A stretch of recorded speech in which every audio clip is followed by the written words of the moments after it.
Hello everyone, my name is Neelam. Today I am going to explain chapter Lost Spring written by Anise Jung. So let's begin this chapter. So now let me introduce the chapter to you. This chapter, Lost Spring, describes the pitiable condition of poor children who have been forced to miss the happiness of the childhood due to the socio-economic condition that prevails in this materialistic world. So as we all know that children are put to work at many places.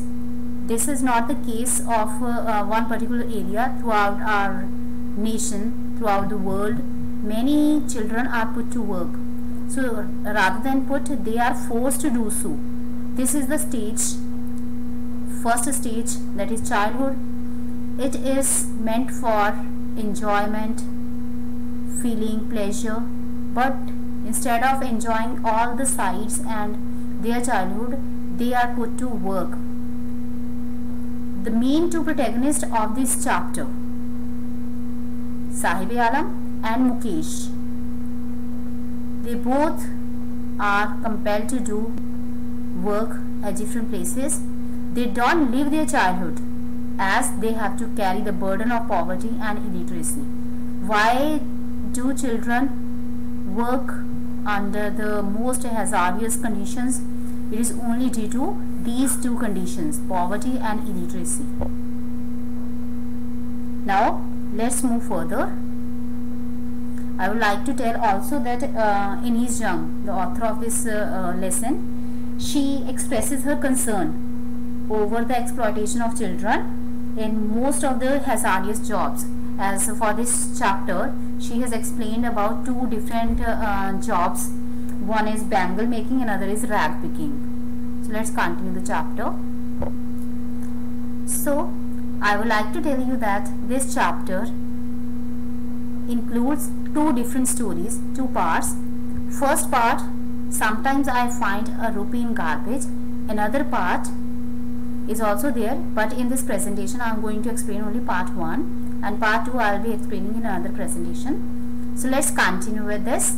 I am going to explain only key notes of this part 1. So let's begin. Author's encounter with Sahib. Here encounter means face-to-face meeting. Author Anise Jung's face-to-face meeting with Sahib.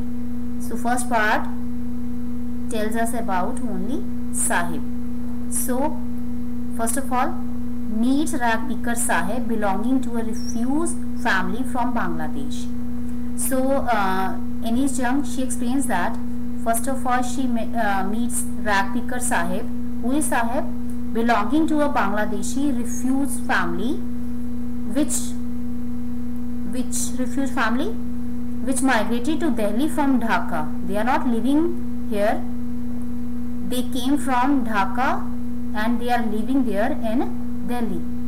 In Delhi, exactly not in Delhi, but they are living, Sahib and his family is living in Simapuri. What is Simapuri? Simapuri is a slum area at the outer part, or we can say at the edge of Delhi. So they have come from Bangladesh, and Sahib is, where is he living? Sahib is living in Simapuri. Where is Simapuri? At the outer part of Delhi. So she questions him about his vocation. Vocation means job. So Sahib used to do rag picking. So first of all, author Anise Jung meets rag picker Sahib, who belongs to the refugee family who came from Bangladesh. Secondly, she questions him about his vocation, about the job of rag picking, and also advised him to go to school. So, and then after what happens? Sahib, he started explaining to author that he could not go to school. Firstly, he was not allowed to go to school. Secondly, he was saying that there were no good schools meant for him. Afterwards, Anise Jung, she felt very much depressed, and she promised Sahib that she would open a school. If she opened the school, and she also asked him if he would join the school. Then Sahib said yes, he would definitely join the school, but felt embarrassed at making a hollow promise. Afterwards they got separated. Then after Anis Jung, she was thinking, because she knew that she was not going to open any school, so that's why she was feeling very much embarrassed at making hollow promise. Hollow means the promise which she was not going to fulfill. Irony in name and existence. So here irony in the name of Sahib and his actual existence. Existence means living with whatsoever conditions he was living with. So full name of Sahib was Sahib-e-Alam. Sahib-e-Alam's meaning is Lord of the Universe. But here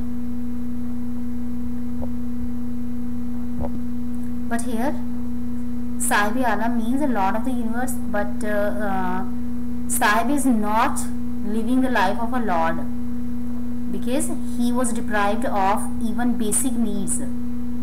He scrounged strut with other rag-picker boys. Barefoot boys reflected extreme state of poverty. So as I told you that Sahib's full name is Sahib-e-Alam, which means Lord of the Universe. But Sahib is a poverty-stricken, barefooted, homeless rag-picker, and he used to scrounge the garbage. Scrounge means searching something out of something in a disorganized manner. So he scrounged the garbage dumps of Delhi to earn his livelihood. So his name is totally in contrast to his adversity. So it is deeply ironical, his name and actual existence. Next, passage of time and degree of prosperity achieved.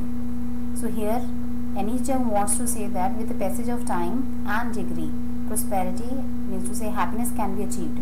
So she here explains a story, another one. So she narrates a story told to her by a man from Udupi. What is Udupi? Udupi is a town in Karnataka. So that man, he told her a story. So he said that when he was a young boy, he would walk to school, and on the way when he crossed a temple, that temple where his father worked as a priest. So that boy, means to say the man, he would stop at the temple and pray to God to bless him with a pair of shoes. So this was a scene 30 years ago. So he always longed means desire. He always desired for a pair of shoes. 30 years ago she is talking about.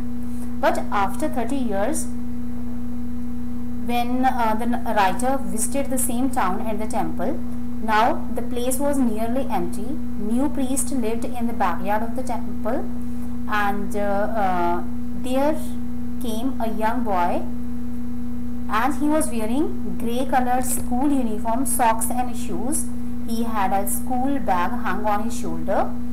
So this was a scene 30 years later, when a boy of same age was seen in full school dress with shoes. So here is difference, means to say with the passage of time happiness can be achieved. But she again talks and focuses the same attention on rag pickers, that rag pickers still are shoeless. They don't have shoes to wear. Simapuri on periphery of Delhi, far away from it. So Simapuri is the area which is located at the outer edge of Delhi. So now Anis Jung explains something about Simapuri, what kind of area it was. Dwelling structures of mud, tin and tarpaulin with no sewage, drainage or running water. Before it, let me tell you something about how these people, especially the rag pickers, came and they started residing in this area. So writer describes the area where these rag picker boys live. Where do they live? In Simapuri. Simapuri, located on the outskirts of Delhi, was very different from the capital of the country. As we know that Delhi is the capital of India, and how should Delhi be looked? So same, Simapuri and Delhi, they are too much contrasted to each other, because all the rag pickers, they lived there in structures of mud, peen and tarpaulin. Moreover, there was no sewage, drainage or running water facility in Simapuri. They lived in unhygienic conditions. So it was piece of wasteland only, where the garbage of the city was collected. These people had started living there illegally. So what other thing do they have? They only have valid ration cards to get grains. But still, these people, especially the rag pickers, they are happy to live in a strange land, which provides them food grain than in their motherland without grain. So as I told you that they have come from Dhaka and they have settled there in Simapuri. So they are living their life very happily. According to them, they are living happily, but from our side, if we see them, they are not satisfactorily living there. Rag pickers are also satisfied with the food grain, because in their own motherland, all the things, especially all the fields, they were ruined and destroyed by storms. Rag picking for elders, their daily bread and means of survival. For children, a treasure of wonderful things. So here it means, being mature, the elders view garbage as a means of survival, as it is instrumental in getting them their daily bread. On the other hand, if we talk about children, for the innocent children, garbage has many surprises. A chance of finding of a coin, a currency note, or too much curiosity encourages them to look into the garbage heap. So the author here says that for children, garbage is wrapped in wonder, and for elders, it is a means of survival. Sahib's longing for childhood. Longing is desire. So what Sahib wanted to be in his life. So he wished to enjoy pleasures of childhood, as generally all children want to do. So he wanted to play tennis as well, but for playing tennis he did not have any pair of shoes. So the discarded shoes, tennis shoes, he got from somewhere, but these shoes were having holes in their soles, but still he thought that these shoes will help him in coming through his dream. But still he continued watching rich boys playing tennis. No doubt that here Anees Jung wants to say that Sahib's dream of wearing shoes had been partially fulfilled, as he has got a discarded pair of shoes from somebody. But his desire to play tennis would never be fulfilled. Reason is, he is a poverty-stricken boy, and that much poverty he cannot avoid. He cannot eliminate the poverty. Sahib's new vocation. Vocation here means job. So giving up rag picking, Sahib started working on tea stall. He started earning 800 rupees per month.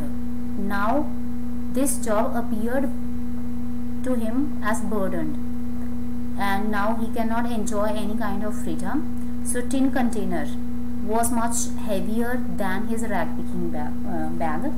So no doubt this change has replaced his polythene bag with a heavy steel milk canister, and puts to an end to his carefree phase of life, because in rag picking he was very much free to move from one place to another. But as he started working on a tea stall, there he has to work from morning till evening. He cannot go anywhere. So that's why he finds himself very much enslaved. So this job is much more respectful, as he used to earn 800 rupees per month, but it gives him an assured income. But Sahib does not enjoy it much, as it has cost him his freedom. Now I hope you have all understood the story of part 1 about Sahib-e-Alam. Next, I'll be explaining part 2 in my next presentation. Till then, thank you.